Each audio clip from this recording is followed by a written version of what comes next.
이제 새해가 되었죠. 그리고 첫 주일입니다. 해가 바뀌면 우리는 자연스럽게 마음을 다잡고 무엇인가 우리가 결심하게 되죠. 저 역시 이제 몇 가지 결심을 하게 되더라고요. 교회적으로 전도의 회복이 있어야 되겠다라는 생각이 들었고요. 두 번째, 가정적으로는요, 우리 둘째 아이를 대학에 꼭 보내야 되겠다. 이게 있고요. 세 번째는요, 개인적으로는 무엇보다 건강을 잘 지켜야지 그런 다짐을 하게 되더라고요. 사실 새해를 준비하며 감기에 딱 걸리는 거예요. 그래서 어저께 말씀 준비하는데 약 기온이 떨어지니까 오한이 떠오르는데 이제 기온이 한 10도 이하로 떨어지고 오한 되고 그러니까 막 집에 가는 그 10분 동안 시간이 너무 괴롭더라고요. 그 집에 도착했는데도 발발 떨면서 너무 힘들었었습니다. 그래서 몸이 아프고 나니까 그동안 당연하게 여겼던 건강이 얼마나 소중한 것인지 다시 한번 경험하게 되더라고요. 그래서 올해는 정말 몸 좀 돌봐야지, 운동 좀 해야지 그런 생각을 하고 있습니다. 여러분 어떠세요? 여러분들은 새해를 맞으면서 어떤 결심이나 목표를 두고 계십니까? 여러분 작심삼일도 괜찮아요. 시도해보는 게 중요하지, 그렇지 않습니까? 뭐 시작까지 흐트러질 수 있죠. 그럼 또 작심삼일 하는 거죠, 뭐. 예. 그런데 해보지 않고 에이 작심삼일일걸 그런 생각하면서 아예 하지도 않고 그러지 마세요. 비록 짧더라도 한번 마음을 내어 시작해 보는 것이 더 나은 겁니다. 예. 그런데 성경은 우리에게 좀 다른 질문을 해요. 야, 너는 새해 되면서 무엇을 결심했니? 이렇게 물어보지 아니하고 목표가 무엇이니? 라고 이렇게 물어보지 않으세요. 성경은 야, 너는 하나님의 말씀을 듣고 있니? 들었느냐? 하나님의 말씀이 너 것이 되어 가고 있니? 그렇게 물어보신다는 거예요. 여기서 우리는 좀 잠시 멈추고 우리가 좀 생각해 봐야 돼요. 주일날 예배 목사님의 말씀 외에는 내가 하나님의 말씀을 들을 생각이 없고, 혹시 내가 성경책이 있어도 그 성경책을 펴고 말씀을 읽을 생각이 없는 건 아닌지. 그래서 하나님의 말씀은 들리긴 하는데 듣는 거에 대해서는 어려움을 겪고 있는 것은 아닌가, 그런 생각을 우리가 좀 해봐야 돼요. 근데 왜 그러냐면 여러분 듣는 게 중요한 게 아니라 듣고 남아야 되잖아요. 여러분 학교에 우리가 공부할 때 생각해 보세요. 좋아하는 과목들이 다 있으셨을 거 아니에요, 그렇죠? 저는 역사를 되게 좋아했어요. 근데 진짜 못하는 게 수학이었어요. 수학이 안 되더라고요. 그러니까 수학 시간 되면요, 선생님 말씀하시면은 그냥 이렇게 눈 뜨고 있는 거예요. 왜? 그 당시 졸면 혼났습니다. 맞았습니다. 눈 뜨고 있는 거예요. 그래서 다 알아듣는 척 이렇게 하는 거예요. 근데 알아들어요? 못 알아들어요? 못 알아들어요. 다 경험들이 있으시군요. 못 알아들어요. 근데 역사 시간, 사회 시간 되면요, 너무 재밌는 거예요. 그래서 한 통 한 통도 다 기억에 남는 거예요. 왜냐하면 제가 정말 좋아했거든요. 예. 그러니까 여러분 말씀도 마찬가지예요. 말씀을 듣기 좋아하는 사람은요, 말씀이 남아요. 내 것이 돼요. 그러니까 언젠가 써먹을 수 있어요. 말씀 자체가. 그래서 말씀을 딱 듣고 내가 어떤 상황이 딱 닥치면 그 말씀이요 나를 이끌어요. 그게 듣는 거예요. 그게 듣는 거예요. 근데 하나님의 말씀은 그래서 항상 우리한테 들려와야 하는 게 정상이거든요. 근데 정작 우리는 하나님의 말씀을 들려오지 않는 듯한 그냥 놀라운 경험들 하는데 저는 그걸 기적이라고 불러요. 왜? 하나님 말씀이 너무 달콤하고 너무 아름답게 들리는데 그걸 모르잖아요. 내가 그리스도인인데. 굉장히 아이러니죠. 난 그리스도인이라고 이야기하지만 말씀이 안 들리는 거. 그리스도인이라면 누구든지 그 목자의 음성을 들을 줄 알아야 합니다. 그게 말씀이에요. 그 말씀대로 양은요 어떻게 해요? 따라가는 거예요. 근데 이 지점에서 우리는 좀 깊이 고민에 빠지죠. 아, 그 말씀 나 잘 안 들리는데 세상 게 더 좋은데 그럼 나는 그리스도인이 아니어서 하나님의 말씀이 들리지 않는 거야? 그렇게 우리 고민할 수 있잖아요. 근데 또 그렇지도 않아요. 왜냐하면 여러분들은 이미 하나님의 자녀로 확증받은 사람이기 때문에 그래요. 하나님께 선택받았고요. 은혜로 부르심을 받았고요. 그리스도 안에서 하나님의 자녀로 서 있는 분들입니다. 그런데도 말씀이 들리지 않는 것처럼 느끼실 때가 있는데 그것이 오늘 우리가 마주 보아야 할 신앙의 모습이라는 거예요. 그러면 그렇다면 말씀이 당연하게 들리는 거라고? 그러면 왜 이게 당연한 거지? 말씀은 간혹 이렇게 들려야지 권위 있는 게 아닌가? 매일매일 들리는 게 권위 없고 그런 거 아니야? 가끔 들려야지 하나님의 말씀이지. 이렇게 생각할 수 있잖아요. 근데 그렇지 않아요. 말씀은 계속 들리는 거예요. 하나님을 경험하고 그리스도인이며. 그러면 왜 이게 당연한 것인지 찾아볼까요? 첫 번째, 같이 읽어볼까요? 시작. 하나님은 말씀을 보내주신다라는 거예요. 자, 우리 18절 빨간 글씨만 읽어볼까요? 시작. 그의 말씀을 보내사. 여러분, 그의 말씀을 보내신대요. 이게 시편 147편의 시편 147편의 말씀이거든요. 근데 이 147편을 우리가 알기 위해서는 좀 배경을 알아야 돼요. 이 말씀이 뭐지? 라고 할 때 147편은요. 바벨론 포로에서 이스라엘 백성들이 끌려갔다가 돌아왔을 때예요. 우리 느헤미야 배웠잖아요. 네, 수요예배 때 느헤미야, 에스라 이런 선대 돌아와갖고 성벽을 다 제거를 했어요. 근데 제거를 하고 보니까 여전히 뭐가 있어요? 상처가 있는 거예요. 기쁨도 있어요. 하나님이 우리 돌아오게 하셨네. 야, 진짜 감사하다. 근데 상처가 쉽게 없어지지 않잖아요. 내 고생하던 거, 내 슬퍼하던 거 기억나잖아요. 하나님이 왜 우리를 이렇게 고생하게 하셨지?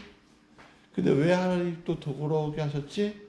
좋긴 한데 기억이 아파요. 여러분, 고난과 아픔은 마치 흉터 같아요. 여러분, 제 얼굴을 자세히 보면요. 여기서 안 보이시겠지만 가까이 보시면 여기 흉터가 있어요. 그것도 광대뼈 쪽으로 이렇게 있고. 이게 언제 때 생긴 줄 아세요? 초등학교 2학년 때요. 옆에 남자 짝꿍이 있는데요. 칼로 장난치다가 저는 확 그어버렸어요. 근데 그 당시 선생님이 빨리 병원 가고 꼬매 거 해야 된다고 얘기해야 되는데 그렇지도 않고 그냥 밴드 하나 붙여갖고 집에 보낸 거예요. 나중에 상처가 이렇게 벌어져갖고 중학교 때쯤 되겠고 꼬맸어요. 당장 꼬매야 되는데 그 흉터가 아직도 있어요. 많이 없어지긴 했지만 저는 그 흉터를 볼 때마다 그때가 생각나요. 초등학교 2학년 때 왜 걔는 그랬을까? 여러분의 흉터는요 나의 고통과 고난을 아프게 해요. 안 생각나게 해요. 나를 얼어붙이게 해요. 얼어붙게 해요. 그 상황으로 다시 끌고 가요. 여러분, 쉽게 없어지지 않아요. 여러분, 삶이 우리는 낙관적인가요? 우리가 새해가 됐다고 해서 우리의 삶이 나아졌나요? 옛날 돌아가신 노회찬 의원이 이렇게 얘기했죠.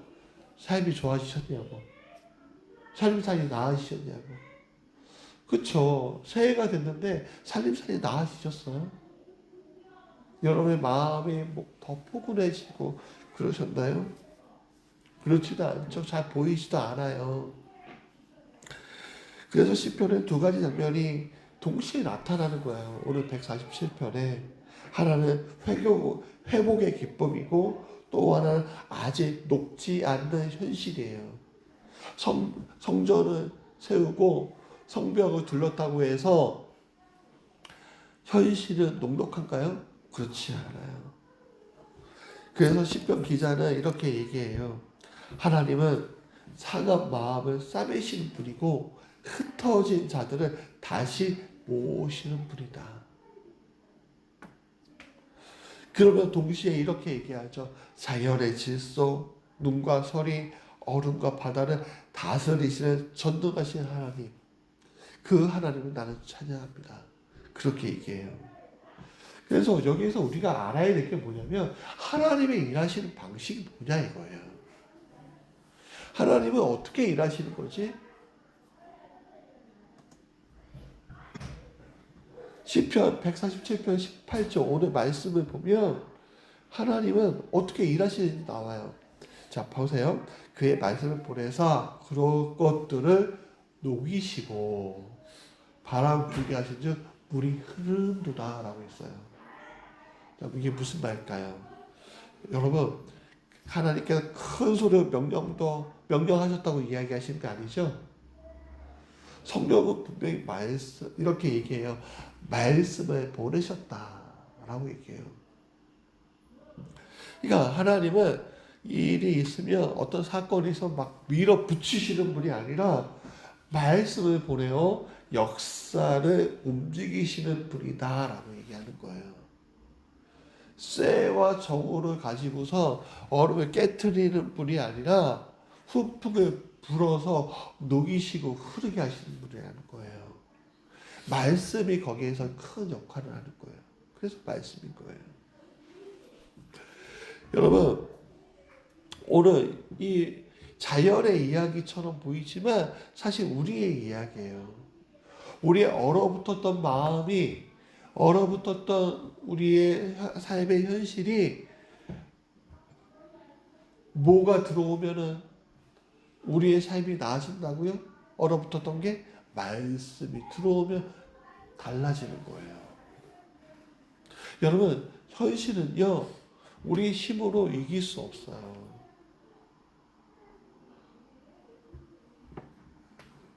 아까 전에 어떤 사람이 이런 말을 하는 걸 들었어요. 윤택이라는 사람 있죠. 그분이 자연인이라는 프로그램 하잖아요. 옛날 허그레 목사였고 막 이렇게 했는데 이분이 빚이 7억 8천 있었대요. 근데 이제 우차사에서 개그 캐릭터 뜨는 바람에 그걸 다 갚았대요. 그런 다음에 일이 없다가 자연인이라는 프로그램 만나서 여러 가지 하는데 어떤 사람이 기억이 제일 남냐고 하니까 어떤 분을 만났는데 재산이 300억이 있었대요. 근데 왜 재산이 있었냐면 쉽게 얘기하면 쫄은 거예요. 부모님한테 주신 땅이 개발이 되면서 부자가 된 거예요. 아유, 나도 그런 부자였으면 좋겠다라는 생각이 들잖아요, 우리가. 근데 이 사람이 그거를 허랑방탕하게 쓴 거예요. 그러니까 재산이 0이 된 거예요. 그래서 늘 가던 곳에 하고 이제 죽어야 되겠다 생각하고 밧줄을 준비를 했고 이제 그 산으로 올라갔대요.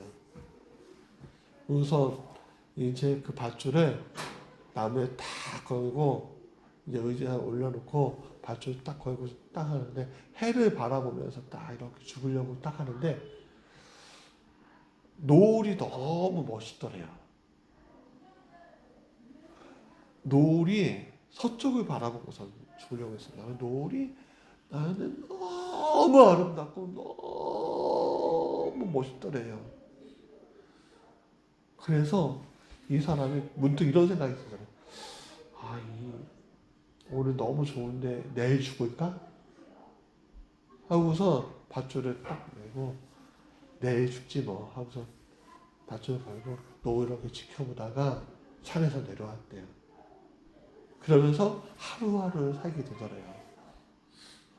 여러분, 하나님 말씀이 그런 거예요.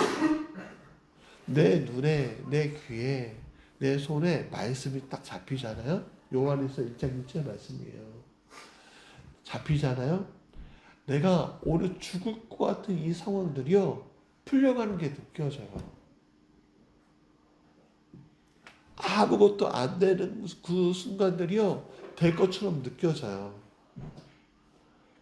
그게요 눈에 확 보이면 정말 좋겠잖아요. 뭐 로또 맞듯이. 그렇지 않아도 돼요. 여러분 사실 한 번에 딱 주는 것도 좋지만 우리 이런 얘기 하잖아요. 로또 맞을래? 아니면 연금 복권 낼래? 그건 사람들이요 어떤 거 택할까요? 다 다르겠죠. 다 다르는데 이것도 좋고 저것도 좋은 거예요. 네?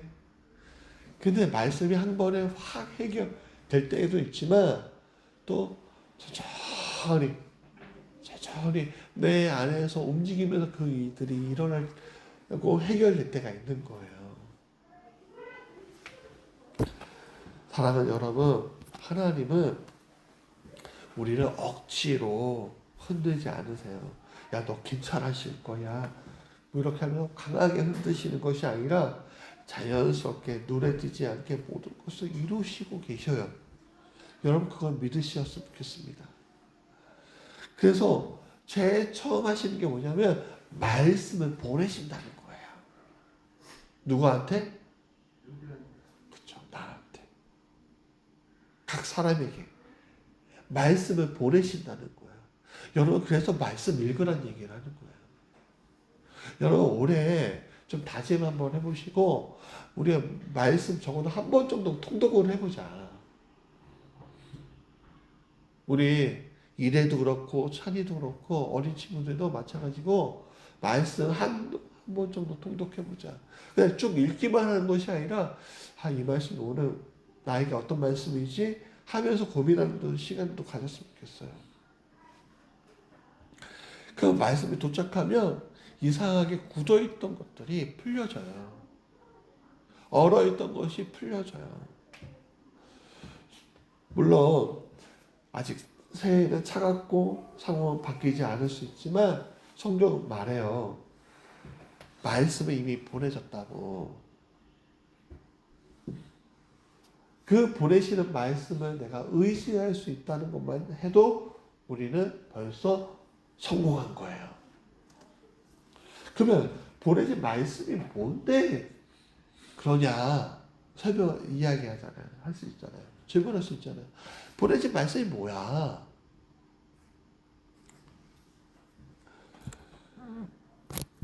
이게 단순한 어떤 문장이야?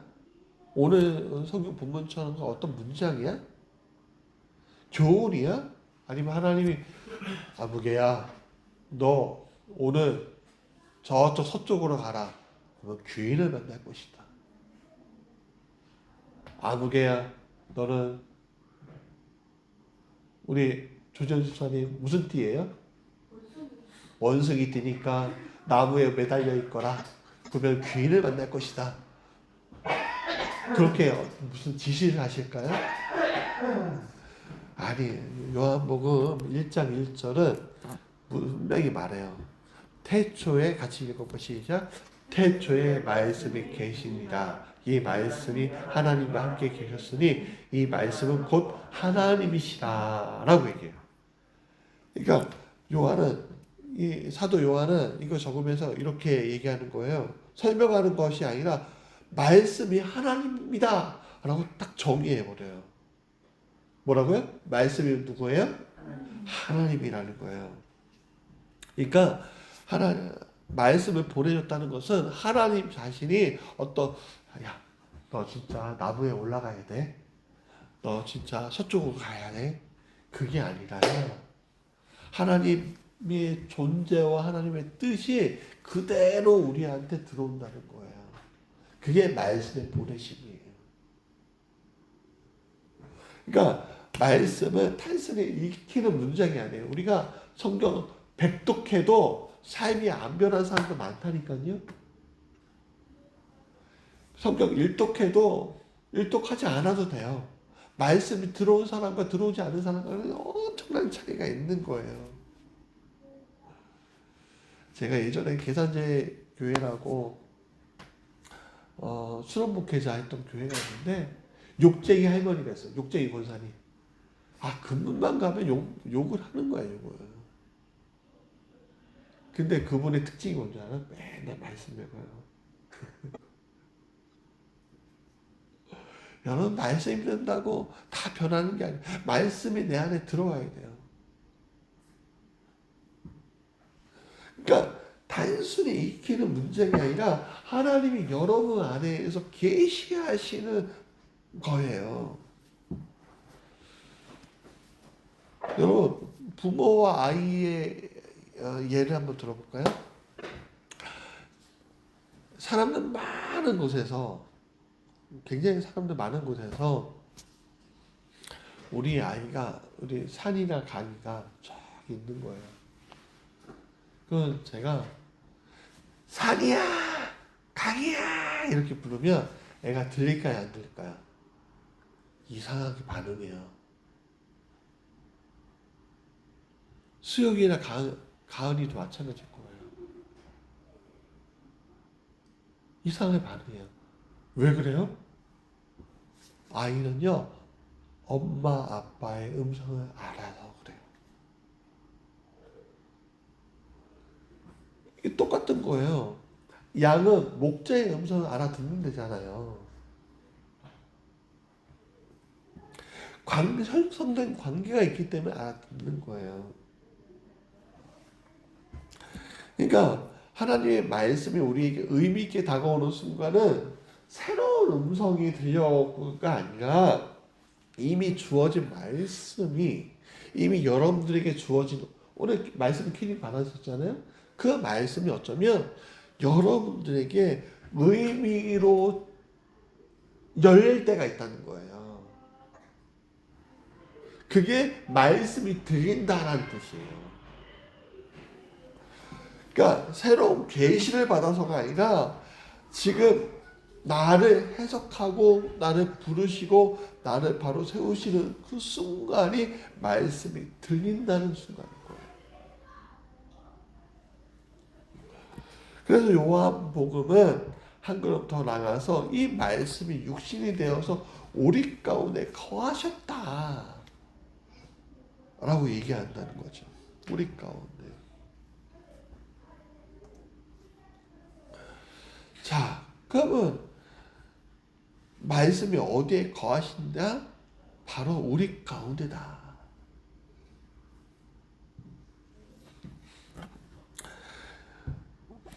요한복음 1장 14절에 이 말씀이 육신이 되어 우리 가운데 거하신다라는 이 표현은 결국에는 그 말씀이 멀리 누군가에게 가는 것이 아니라 나를 잠깐 왔다가 사라지는 것이 아니라 어떻게 해요? 내 안에서 들어오셔서 내 삶의 한복판에서 자리 잡으면서 내 삶의 역사, 내 삶의 시간, 내 삶의 연약함 속에 들어오셔서 나를 일으켜 세우시고 나를 잡아주신다 라는 거예요. 누가? 말씀이. 그 말씀이 누구냐? 하나님이. 그러면 그 하나님 보내 그 하나님이 누구냐? 바로 예수 그리스도라는 거예요. 사랑하는 여러분, 예수 그리스도가 부활 승천하셨잖아요. 그럼 부활 승천했으면 말씀이 사라졌나요? 그렇지 않단 말이에요. 말씀이 육신이 되어서 우리 가운데 거하셨는데 부활 승천하셔서 끝났네? 아니요. 말씀은 다시 성령을 통해서 우리 안에서 들어오시는 거예요. 방식이 달라진 거죠. 그렇다면 그 말씀은 어디 있냐라고 할 때 우리 가운데 난 게 뭐냐? 라고 해서 첫 번째는 성경 안에 있다는 거예요. 말씀이. 여러분, 하나님의 말씀은 물론 성경 안에만 있는 것이 아니에요. 인간의 지식으로 된 수많은 사전 가사들 중에도 있고요. 기도 가운데도 있고요. 어떤 소설 가운데도 있고요. 어떤 자연 현상 가운데도 있고요. 하나님의 말씀은 너무 무궁무진해요. 근데 참 안타까운 건요. 인간은요. 사람은요. 분별할 기준이 필요해요. 분별이 필요해요. 그 분별을 어디서 찾아야 돼요? 성경 안에서 찾아야 하는 거예요. 성경 안에서. 왜냐하면 이 성경이 가장 객관적이고 분명하기 때문에 그런 거예요. 여러분, 이 자연 가운데, 소설 가운데, 여러분의 삶 가운데 말씀이 딱 들어오는 그 순간이 있잖아요. 성경하고 정확하게 매치된 거예요. 그 말씀이 하나님의 말씀이라고요. 두 번째, 성령을 통해 우리 안에서 거하신다는 거예요.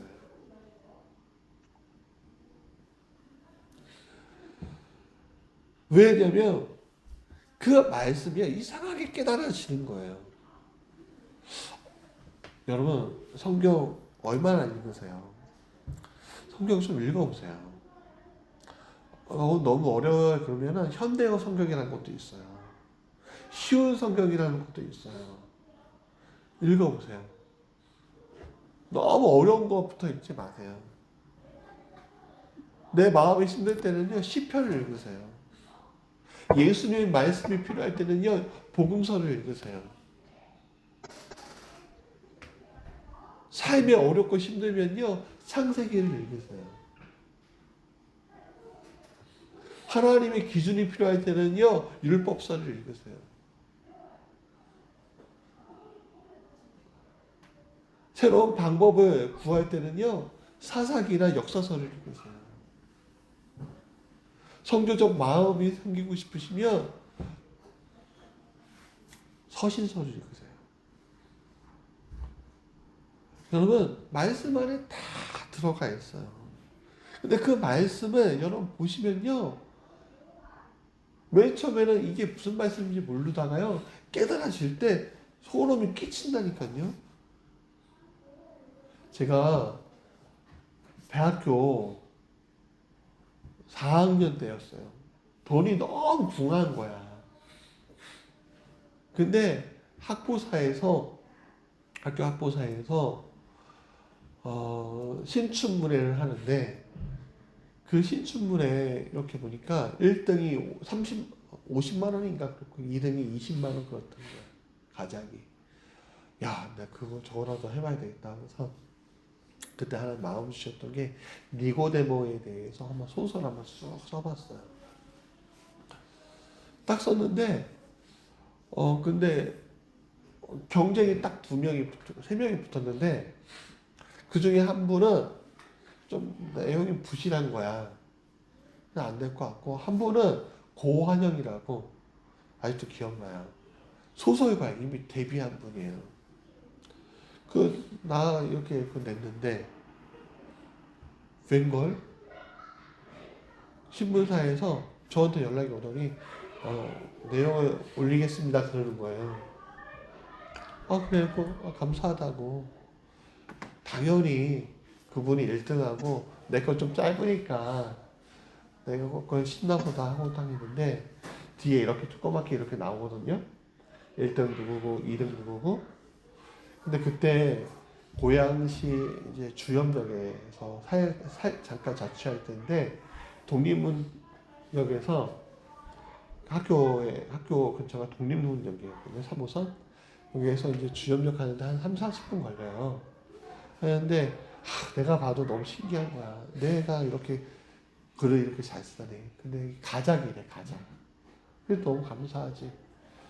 그래서 이걸 쭉 보는데, 야, 근데 그 형은 왜 없지?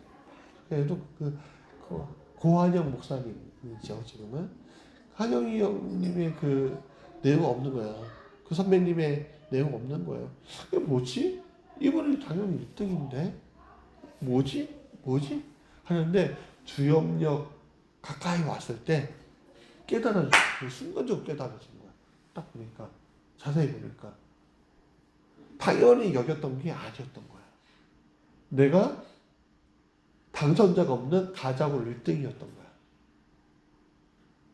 그 순간에 제가 얼마 이게 올라왔던지 피치가 올라왔던지 놀라고 막 그랬던지 신이 났던지 제가요 집에 가야 되잖아요. 집에 가려면 다니는데 고양시 거기는 지하철 딱 내리면 똑같아요. 다 아파트 단지니까. 근데 딱 올라가는데 막 가고 있는데 너무 신나서 가고 있는데 정신 딱 차리니까요 어떤 줄 알아요? 제가 가도 끝이 없는 거야. 보니까요 제가 거꾸로 가고 있던 거야. 너무 신나니까. 여러분 하나님 말씀이 참 그렇다니까요. 말씀 깨달으시잖아요. 너무 신나게 되는 거예요. 성령이 나한테 그 조망하는 게 있어요. 세 번째는요, 마지막으로 교회 공동체 안에서 말씀이 거해요. 여러분, 교회는요, 공동체예요. 주님도 삼위일체잖아요. 공동체세요. 하나님은 우리를 공동체로 세우셨어요. 왜 공동체로 세우셨냐면 이 험한 세상에 홀로 가기에는 너무 힘드니까 공동체를 세워서 같이 가라고 하는 거예요. 그래서 너희들이 말씀을 안에서 같이 깨달아지면 우리가 그 말씀을 가지고 너가 나의 말씀을 가지고 저 사람과 손잡고서 이 길을 같이 가거라. 그러면 내 삶만 나아지는 것이 아니라 저 사람의 삶도 내 자녀의 삶도 좋아지고 나아지는 거예요. 그게 공동체의 힘인 거예요. 자, 말씀의 결론이에요. 좀 정리할게요. 자, 말씀은 늘 우리는 하늘 위에 어딘가에 있는 것처럼 느껴질 때가 있어요. 하나님께서 아무개야 오늘 서쪽으로 가면 귀를 만날 것이다. 뭐 이렇게 얘기하지 않으세요. 우리 항상 그렇게 생각하잖아요. 그게 아니에요. 하나님은 하나님의 말씀을 성경 안에서 또 두 번째 뭐예요? 성령 안에서. 세 번째, 교회 안에서 우리 가운데 거하고 계신다는 거예요. 그러니까 하나님 어디 있어요? 왜 하나님 나한테 안 오세요? 그렇게 하실 필요가 있어요? 없어요? 없어요. 하나도 없어요. 내가 지금 하나님의 말씀 안에서 그냥 듣고서 가만히 그것을 깨달아 알면 되는 거예요. 그럴 때 길을 잃지 않는 거예요. 그럴 때 길을 잃지 않는 거예요. 길이 헷갈리면요 가만히 멈추는 거예요. 정답이 나올 때까지. 안 그러면 헤매니까요. 상황은 즉시 바뀌지 않을 수도 있어요. 그러나 방향은 분명해진다는 거예요. 새해는 여러분 새해는 새로운 계시를 기다리는 것이 아니라 이미 오신 말씀 안에 우리가 거하는 시간이 되자는 거예요. 제가 2025년 말씀에 표하고 26년 말씀을 표하고 똑같이 한 이유가 여기 있는 거예요. 우리가 말씀의 체질로 가자는 거예요. 그 체질로 갈 때 깨달아지고 기뻐하고 행복해지는 거예요. 그게 역사예요. 우리 사랑하는 성도 안에 우리 이런 역사 안에 우리 같이 거합시다. 2026년이 이 하나님의 역사 가운데 거하시는 놀라운 시간 되길